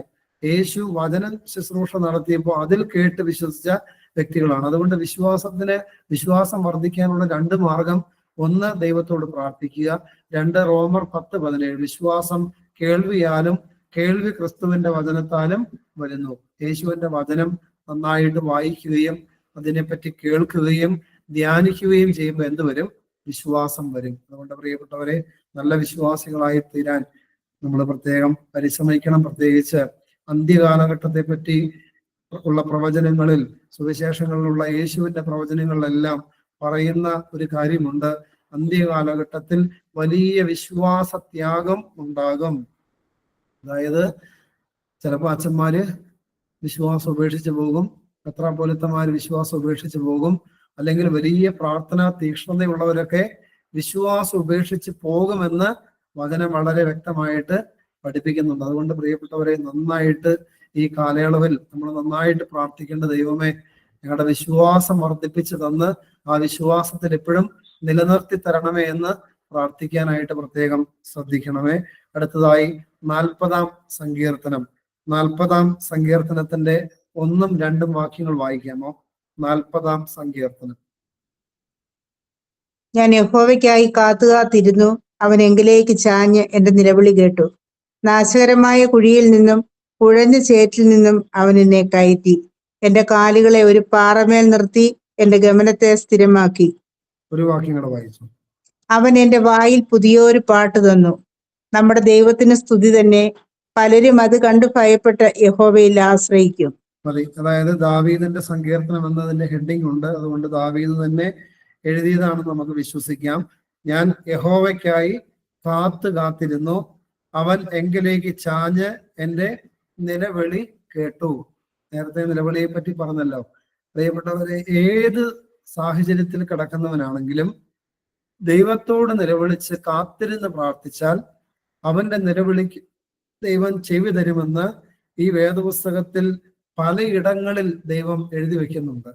അത് ഉൽപ്പത്തിയിലുണ്ട്, പുറപ്പാടിലുണ്ട്, ലേവിയായാലും സംഖ്യയിലും ആവർത്തന പുസ്തകത്തിലും യോശുവായിലും പിന്നീട് അങ്ങോട്ട് വായിക്കുന്ന എല്ലാ ഗ്രന്ഥങ്ങളിലും പ്രിയപ്പെട്ടവരെ ഇത് വളരെ വ്യക്തമായിട്ട് എഴുതി വെക്കുന്നുണ്ട്. പ്രാർത്ഥിക്കുന്നവന്റെ പ്രാർത്ഥന കേൾക്കുന്ന ഒരു ദൈവത്തെ ഈ പുസ്തകം പരിചയപ്പെടുത്തുന്നുണ്ട്.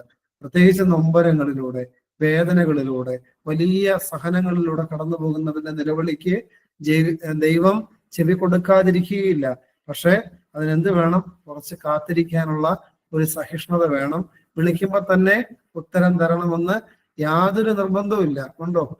ഒരിടത്തും അങ്ങനെ വിളിക്കുമ്പോൾ തന്നെ ഉത്തരം കൊടുക്കുന്നില്ല. അബ്രഹാം 75-ാമത്തെ വയസ്സിൽ ഉത്തരം ലഭിച്ചവന് പിന്നീട് ഒരു കുഞ്ഞിനെ ലഭിക്കുന്നത് 25 വർഷങ്ങൾക്ക് ശേഷമാണ്.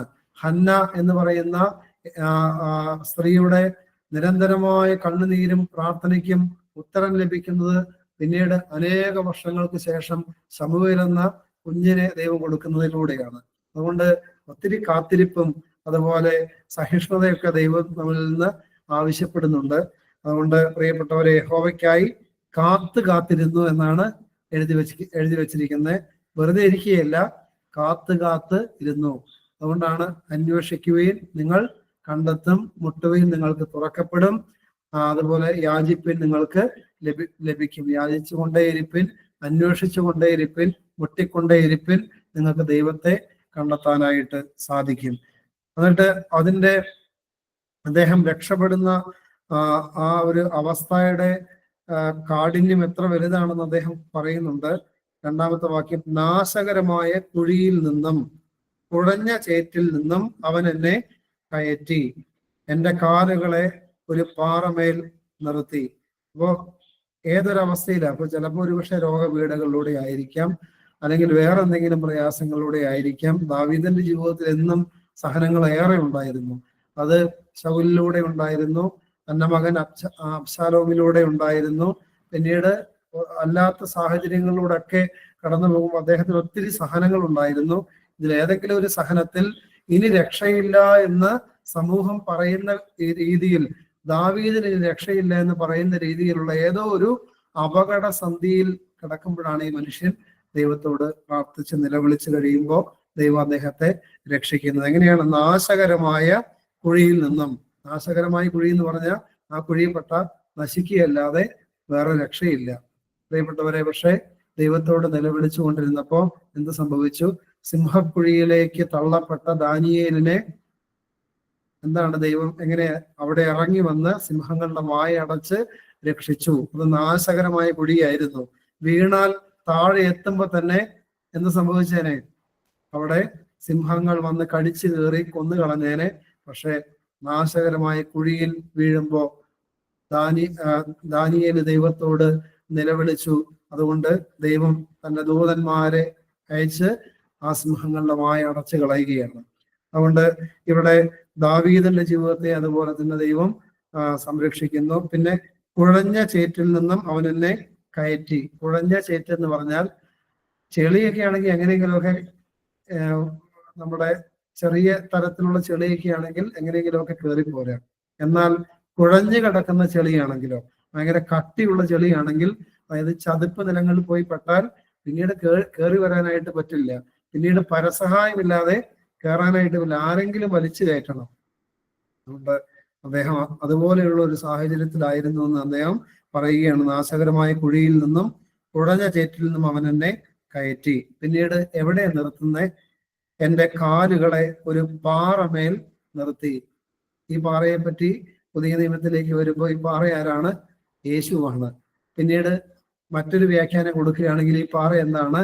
കഴിഞ്ഞ വിശുദ്ധ മത്തായി 7-ാം അധ്യായം 24 നമ്മൾ വായിച്ചു, എൻ്റെ വചനം കേട്ട് പാലിക്കുന്നവനെല്ലാം പാറമേൽ വീട് പണിത ബുദ്ധിയുള്ള മനുഷ്യന് തുല്യൻ. ഈ പാറ എന്താണ്? അപ്പോ വചനമാണ്. വചനം ഈ പാറയാണ്. അതോടൊപ്പം തന്നെ യേശു ഈ പാറയാണ്. അങ്ങനെ ഒരു പാറമേൽ ആര് നിർത്തി? ദൈവത്തിൽ തന്നെ, ദൈവത്തിന്റെ കൈകളിൽ ദാവീദിനെ ദൈവം നിർത്തി എന്ന് നമ്മൾ മനസ്സിലാക്കണം. എൻ്റെ ഗമനത്തെ സ്ഥിരമാക്കി, അവൻ എൻ്റെ വായിൽ പുതിയൊരു പാട്ട് തന്നു. അതുവരെ എന്തായിരുന്നു? നിലവിളിയായിരുന്നു. എന്നാൽ പിന്നെ ഇപ്പൊ എന്തായി? ഇപ്പൊ പാട്ടായി. നിലവിളി പാട്ടായി മാറണമോ? ദൈവത്തിൽ ആശ്രയിച്ചാൽ മതി, ദൈവത്തോട് ചേർന്ന് ജീവിച്ചാൽ മതി. നിലവിളി എന്താകും? പാട്ടാകും. പാട്ടുപാടി നടക്കാനായിട്ട് സാധിക്കും. ചിലപ്പോ സഹനം ഉണ്ടാകും, വേദന ഉണ്ടാകും, ഞെരുക്കം ഉണ്ടാകും, നിന്ദനങ്ങളും പരിഹാസങ്ങളും വരും. പക്ഷെ പാട്ടുപാടി ദൈവത്തെ ആരാധിച്ചുകൊണ്ട് മുന്നോട്ട് പോകാനായിട്ട് ഉള്ളൊരു കൃപ ലഭിക്കും. പിന്നീട് 4 മുതൽ 6 വരെ ഒന്ന് വായിക്കാമോ? 4 മുതൽ 6 വരെയുള്ള വാക്യങ്ങൾ. യഹോവയെ തന്റെ ആശ്രയമാക്കിക്കൊള്ളുകയും നിഗളികളെയും വ്യാജത്തിലേക്ക് തിരിയുന്നവരെയും ആദരിക്കാതിരിക്കുകയും ചെയ്യുന്ന മനുഷ്യൻ ഭാഗ്യവാൻ. എന്റെ ദൈവമായ യഹോവ, നീ ചെയ്ത അത്ഭുത പ്രവൃത്തികളും ഞങ്ങൾക്ക് വേണ്ടിയുള്ള നിന്റെ വിചാരങ്ങളും വളരെയാകുന്നു. നിന്നോട് സദൃശൻ ആരുമില്ല. ഞാൻ അവയെ വിവരിച്ച് പ്രസ്താവിക്കുമായിരുന്നു, എന്നാൽ അവ എണ്ണിക്കൂടാതെ വണ്ണം അധികമാകുന്നു. ഹനനയാഗവും ഭോജനയാഗവും നീ ഇച്ഛിച്ചില്ല. നീ ചെവികളെ എനിക്ക് തുളച്ചിരിക്കുന്നു. ഹോമയാഗവും പാപയാഗവും നീ ചോദിച്ചില്ല. അപ്പോൾ ഞാൻ പറഞ്ഞു, ഇതാ ഞാൻ വരുന്നു. 4-ാമത്തെ വാക്യം ഇപ്രകാരമാണ്: യഹോവയെ തന്റെ ആശ്രയമാക്കിക്കൊള്ളുകയും നിഗളികളെയും വ്യാജത്തിലേക്ക് തിരിയുന്നവരെയും ആദരിക്കാതിരിക്കുകയും ചെയ്യുന്ന മനുഷ്യൻ ഭാഗ്യവാൻ. അതായത് ദൈവത്തിൽ ആശ്രയിക്കുകയും അതോടൊപ്പം നിഗളികളെയും, അതായത് അഹങ്കാരികളെയും വ്യാജത്തിലേക്ക് തിരിയുന്നവരെയും ആദരിക്കാതിരിക്കുകയും ചെയ്യുന്ന മനുഷ്യൻ ഭാഗ്യവാൻ. ഇതുകൊണ്ട് അർത്ഥമാക്കുന്നത് അങ്ങനെയുള്ളവരെ നിന്ദിക്കണം എന്നാണോ? അല്ല. അവരുടെ വഴികളിലൂടെ പോകാതെ അവർക്ക് വേണ്ടി പ്രാർത്ഥിക്കുക ചെയ്യുന്നവൻ എന്താണ്? ഭാഗ്യവാൻ എന്നാണ് ഇവിടെ ഉദ്ദേശിക്കുന്നത്. പിന്നീട് 7 മുതലുള്ള വാക്യങ്ങൾ, 7 മുതൽ 10 വരെയും കൂടെ വായിക്കാമോ? 7 മുതൽ 10 വരെ. അപ്പോൾ ഞാൻ പറഞ്ഞു, ഇതാ ഞാൻ വരുന്നു. പുസ്തക ചുരുളിൽ എന്നെക്കുറിച്ച് എഴുതിയിരിക്കുന്നു. എന്റെ ദൈവമേ, നിന്റെ ഇഷ്ടം ചെയ്യുവാൻ ഞാൻ പ്രിയപ്പെടുന്നു. നിന്റെ ന്യായപ്രമാണം എന്റെ ഉള്ളിൽ ഇരിക്കുന്നു. ഞാൻ മഹാസഭയിൽ നീതിയെ പ്രസംഗിച്ചു. അധരങ്ങളെ ഞാൻ അടക്കിയിട്ടില്ല. യഹോവയെ നീ അറിയുന്നു, ഞാൻ നിന്റെ നീതിയെ എന്റെ ഹൃദയത്തിൽ മറച്ചു വെച്ചില്ല. നിന്റെ വിശ്വസ്തതയും രക്ഷയും ഞാൻ പ്രസ്താവിച്ചു. നിന്റെ ദയയും സത്യവും ഞാൻ മഹാസഭയ്ക്ക് മറച്ചതുമില്ല. നമ്മൾ ഈ സങ്കീർത്തനങ്ങൾ വായിച്ച് പഠിക്കുമ്പോൾ ഞാൻ ആദ്യം തന്നെ പറഞ്ഞായിരുന്നു, ഈ സങ്കീർത്തനങ്ങളിലെല്ലാം യേശു മറഞ്ഞിരിക്കുന്നുണ്ട്. പല സങ്കീർത്തനങ്ങളിലും ആര് മറഞ്ഞിരിക്കുന്നുണ്ട്? യേശു മറഞ്ഞിരിക്കുന്നുണ്ട്. ഈ 7 മുതൽ 10 വരെയുള്ള വാക്യങ്ങൾ നമ്മൾ നന്നായിട്ടൊന്ന് സൂക്ഷ്മമായിട്ട് വായിച്ചാൽ ഇതാര് പറയുന്നതാണ്? യേശുവിനെ പറ്റി പറയുന്നതാണ്, അല്ലെങ്കിൽ യേശു പറയുന്നതാണെന്ന് വേണമെങ്കിൽ നമുക്ക് പറയാം. അപ്പോൾ ഞാൻ പറഞ്ഞു, ഇതാ ഞാൻ വരുന്നു. പുസ്തക ചുരുളിൽ എന്നെ കുറിച്ച് എഴുതിയിരിക്കുന്നു. അതായത് യേശുവിനെ പറ്റി എല്ലാ പ്രവാചക ഗ്രന്ഥങ്ങളിലും എഴുതി വെക്കുന്നുണ്ട്. പ്രവചക ഗ്രന്ഥങ്ങളിലെല്ലാം ഭൂരിഭാഗം പ്രവചനങ്ങളിലും യേശുവിനെ പറ്റി പറയുന്നുണ്ട്. എൻ്റെ ദൈവമേ, നിന്റെ ഇഷ്ടം ചെയ്യുവാൻ ഞാൻ പ്രിയപ്പെടുന്നു. അതുകൊണ്ടാണ് ഗത്സമൻ തോട്ടത്തിൽ വെച്ച് യേശു ഇങ്ങനെ പ്രാർത്ഥിക്കുന്നുണ്ട്: എങ്കിലും എൻ്റെ ഇഷ്ടമല്ല, നിന്റെ ഹിതം പോലെ എനിക്ക് ഭവിക്കട്ടെ എന്ന് യേശു പ്രാർത്ഥിക്കുന്നുണ്ട്. നിന്റെ ന്യായപ്രമാണം എൻ്റെ ഉള്ളിൽ ഇരിക്കുന്നു. അതാണ് വചനമായ ദൈവം. ഞാൻ മഹാസഭയിൽ നീതിയെ പ്രസംഗിച്ചു. അധരങ്ങളെ ഞാൻ അടക്കിയില്ല. യഹോവേ, നീ അറിയുന്നു, ഞാൻ നിന്റെ നീതിയെ എൻ്റെ ഹൃദയത്തിൽ മറച്ചു വെച്ചില്ല. നിന്റെ വിശ്വസ്തതയും രക്ഷയും ഞാൻ പ്രസ്താവിച്ചു. നിന്റെ ദയയും സത്യവും ഞാൻ മഹാസഭയ്ക്ക് മറച്ചതുമില്ല. ഇതെല്ലാം യേശുവിനെ പറ്റി പറയുന്ന പ്രവചനങ്ങളാണ്. അല്ലെങ്കിൽ ഈ ഗ്രന്ഥത്തിൽ, ഈ പ്രത്യേകിച്ച് സങ്കീർത്തനങ്ങളിൽ പലയിടങ്ങളിൽ യേശു മറഞ്ഞിരിക്കുന്നുണ്ട്. അതൊക്കെ വെളിപ്പെടുന്നുണ്ട്. പല സങ്കീർത്തനങ്ങളും നമ്മളത് കണ്ടതാണ്. പിന്നീട് 11 മുതലുള്ള വാക്യങ്ങൾ, യഹോവേ, നിന്റെ കരുണ നീ എനിക്ക് അടച്ചു കളയുകയില്ല. നിന്റെ ദയയും സത്യവും എന്നെ നിത്യം പരിപാലിക്കും. സംഖ്യയില്ലാത്ത അനർത്ഥങ്ങൾ എന്നെ ചുറ്റിയിരിക്കുന്നു. മേൽപോട്ട് നോക്കുവാൻ കഴിയാതെ വണ്ണം എന്റെ അകൃത്യങ്ങൾ എന്നെ എത്തിപ്പിടിച്ചിരിക്കുന്നു. അവ എന്റെ തലയിലെ രോമങ്ങളിലും അധികം. ഞാൻ ധൈര്യഹീനനായി തീർന്നിരിക്കുന്നു. അപ്പൊ 11 വരെയുള്ള വാക്യങ്ങൾ ഒരു പ്രത്യാശയുടെ വാക്യങ്ങളാണെങ്കിൽ 12ാമത്തെ വാക്യം എന്താണ് പറയുന്നത്? ഞാൻ ധൈര്യഹീനനായി തീർന്നിരിക്കുന്നു. അതിന്റെ കാരണം എന്താണ്? അദ്ദേഹം പറയുന്നുണ്ട്, എന്റെ അകൃത്യങ്ങൾ എന്നെ എത്തിപ്പിടിച്ചിരിക്കുന്നു, എന്റെ തലയിലെ രോമങ്ങളിലും അവ അധികമായിരിക്കുകയാണ്. അതുകൊണ്ട് പ്രിയപ്പെട്ടവരെ, ഈ അകൃത്യം, പാപം വന്നു കഴിയുമ്പോൾ എന്ത് നഷ്ടപ്പെടും? ബലം നഷ്ടപ്പെടും. അതുകൊണ്ടാണ് പറയുന്നത്, ഞാൻ ധൈര്യഹീനനായി തീർന്നിരിക്കുന്നു. എന്നിട്ട് പിന്നീട് ദൈവത്തോട് അദ്ദേഹം പ്രാർത്ഥിക്കുകയാണ്, യഹോവേ, എന്നെ വിടുവിപ്പാൻ ഇഷ്ടം തോന്നണമേ, യഹോവേ, എന്നെ സഹായിപ്പാൻ വേഗം വരണമേ എന്ന് പറഞ്ഞ് അദ്ദേഹം ആ പ്രാർത്ഥന നടത്തുകയാണ്. 17 വരെയുള്ള വാക്യങ്ങൾ, ഞാനോ എളിയവനും ദരിദ്രനുമാകുന്നു, എങ്കിലും കർത്താവ് എന്നെ വിചാരിക്കുന്നു. നീ തന്നെ എന്റെ സഹായവും എന്നെ വിടുവിക്കുന്നവനുമാകുന്നു. എന്റെ ദൈവമേ, താമസിക്കരുത് എന്ന് പറഞ്ഞ് ദൈവത്തോട് പാപപ്രതിക്ക് വേണ്ടി അദ്ദേഹം പ്രാർത്ഥിക്കുകയാണ്. അതോടുകൂടെ ഈ 40ാം സങ്കീർത്തനവും അവസാനിക്കുന്നു. പ്രാർത്ഥിച്ച് നമുക്ക് ഇന്നത്തെ വേദ പഠന ശുശ്രൂഷ അവസാനിപ്പിക്കാം. പിതാവിനും പുത്രനും പരിശുദ്ധ റൂഹായിക്കും സ്തുതി, ആദ്യം മുതലെന്നും എന്നേക്കും തന്നെ. ആമേൻ. കാരുണ്യവാനായ ദൈവമേ, വിശുദ്ധ മത്തായിയുടെ സുവിശേഷം 9ാം അധ്യായവും 40ാം സങ്കീർത്തനവും ദൈവമേ മനസ്സിലാക്കുവാൻ തക്കവണ്ണം അവിടുത്തെ ആത്മാവിൽ ദൈവമേ ഞങ്ങൾക്ക് ഉൾക്കാഴ്ച തന്ന ദൈവമേ, ഇത് പഠിക്കുവാനും മനസ്സിലാക്കുവാനും നൽകിയ വലിയ കൃപയ്ക്കായിട്ട് നന്ദിയും സ്തുതിയും സ്തോത്രവും അങ്ങയുടെ പാദപീഠെ സമർപ്പിക്കുന്നു. ദൈവമേ, 9ാം അധ്യായത്തിൽ അനേക രോഗികൾ സുഖപ്പെടുന്നതും അതോടൊപ്പം തന്നെ വിശുദ്ധ മത്തായി ശ്ലീഹ ശുശ്രൂഷയിലേക്ക് വിളിച്ച് അടുപ്പിക്കപ്പെടുന്നതുമെല്ലാം ഞങ്ങൾ കണ്ടു. ദൈവമേ, എവിടെയെല്ലാം സൗഖ്യമുണ്ടായിട്ടുണ്ടോ അവിടെയെല്ലാം വിശ്വാസം വ്യാപരിച്ചിട്ടുണ്ട്. എവിടെയെല്ലാം ഐശ്വര്യത്തിലേക്ക് മനുഷ്യൻ ഉയർത്തപ്പെട്ടിട്ടുണ്ടോ അവിടെയെല്ലാം വചന ശുശ്രൂഷകൾ നടക്കപ്പെടുകയും അവിടെയെല്ലാം വിശ്വാസം ശക്തമായിട്ട് വരികയും പിന്നീട് ഐശ്വര്യവും സൗഖ്യവും സമാധാനവും ദൈവമേ ദേശത്തിലും കുടുംബത്തിലും വ്യക്തി ജീവിതത്തിലും എല്ലാം കടന്നു വരുന്നത് ഞങ്ങൾക്ക് കാണുവാനായിട്ട് സാധിച്ചു. പരീശന്മാരെ പോലെയുള്ള ഒരു മനോഭാവത്തിലേക്ക് പോകാതെ ദൈവമേ നല്ല വിശ്വാസികളായി എളിമയുള്ളവരായി നിലകൊള്ളുവാൻ ഞങ്ങളെ ഓരോരുത്തരെയും അവിടുന്ന് സഹായിക്കണമേ, അവിടുന്ന് അനുഗ്രഹിച്ച് വഴി നടത്തണമേ. ദൈവമേ, 40ാം സങ്കീർത്തനത്തിന്റെ ആരംഭത്തിൽ കർത്താവെ, ഞാൻ നിന്നോട് നിലവിളിച്ച് നിനക്ക് വേണ്ടി കാത്തിരുന്നു എന്ന് പ്രാർത്ഥിക്കുമ്പോൾ അതിനുശേഷം എന്റെ നിലവിളിക്ക് ഉത്തരമായി അവിടുന്ന് എന്നെ കുഴഞ്ഞ ചേറ്റിൽ നിന്നും നാശകരമായ കുഴിയിൽ നിന്നും വിടുവിച്ചുവെന്നും സങ്കീർത്തനക്കാരൻ സാക്ഷ്യപ്പെടുത്തുന്നു. ദൈവമേ, ഇതുപോലെയുള്ള പല നാശകരമായ കുഴിയിലും അല്ലെങ്കിൽ കുഴഞ്ഞ ചേറ്റിലും വീണ് കിടക്കുന്നവരാണ് ഞങ്ങളിൽ പലരും. ദൈവമേ, ലോകത്തിന്റെ നാശകരമായ ചുഴിയിൽ, സാത്താന്റെ ആ കുഴഞ്ഞ ചേറ്റിൽ, അല്ലെങ്കിൽ ദൈവമേ ജഡത്തിന്റെ തിന്മ നിറഞ്ഞ ജീവിത സാഹചര്യങ്ങളിലൂടെയൊക്കെ പോകുന്ന മനുഷ്യരാണ്. ദൈവമേ, കരുണയോടെ ഞങ്ങളുടെ നിലവിളി കേട്ട് ഞങ്ങളുടെ പ്രാർത്ഥന കേട്ട് ഞങ്ങളെ ഓരോരുത്തരെയും അവിടുന്ന് വീണ്ടെടുത്ത് രക്ഷയിലേക്ക് നയിക്കണമേ എന്ന് അങ്ങയുടെ കരുണയോട് ഞങ്ങൾ യാചിക്കുന്നു. ദൈവമേ, അവിടുത്തെ മക്കളായി ലോകത്ത് ജീവിക്കാൻ, പ്രകാശത്തിന്റെ പുത്രരായി ജീവിച്ച് അനേകരെ പ്രകാശിപ്പിക്കാൻ തക്കവണ്ണം ദൈവമേ ഞങ്ങളെ ഓരോരുത്തരെയും അഭിഷേകമുള്ള ജീവിതങ്ങളാക്കി അവിടുന്ന് രൂപാന്തരപ്പെടുത്തണമേ. ദൈവമേ, കൊയ്ത്ത് വളരെയുണ്ട്, വേലക്കാരോ ചുരുക്കം. അതുകൊണ്ട് കൊയ്ത്തിന്റെ യജമാനോട് വേലക്കാർക്ക് വേണ്ടി അപേക്ഷിപ്പീനെന്ന് അവിടുന്ന് അങ്ങയുടെ ശിഷ്യ സമൂഹത്തോട്, അങ്ങയുടെ ശിഷ്യന്മാരാകാൻ പോകുന്നവരോടൊക്കെ അങ്ങ് അരുളി ചെയ്ത കാര്യമാണല്ലോ. അതുകൊണ്ട് തന്നെ ദൈവമേ, ഈ നാടുകളിലും കൊയ്ത്ത് വളരെയുണ്ട്, വേലക്കാരോ ചുരുക്കമാണ് കർത്താവേ. ദൈവമേ, അതുകൊണ്ട് സഭയിൽ എല്ലാ ഇടങ്ങളിലും എല്ലാ ജില്ലകളിലും എല്ലാ മേഖലകളിലും ദൈവമേ ആത്മീയ ചൈതന്യമുള്ള അനേക അഭിഷിക്തരെയും പിതാക്കന്മാരെയും ദൈവമേ അൽമായ ശുശ്രൂഷകരെയൊക്കെ അവിടുന്ന് ഉയർത്തിക്കൊണ്ടുവന്ന് ദൈവമേ വലിയ വിശ്വാസത്തിന്റെ വലിയൊരു നിറവിലേക്ക് സഭ ഉയർന്നു വരാൻ, ദേശം ഉയർന്നു വരാൻ അവിടുന്ന് ഇടയാക്കി തീർക്കണമേ.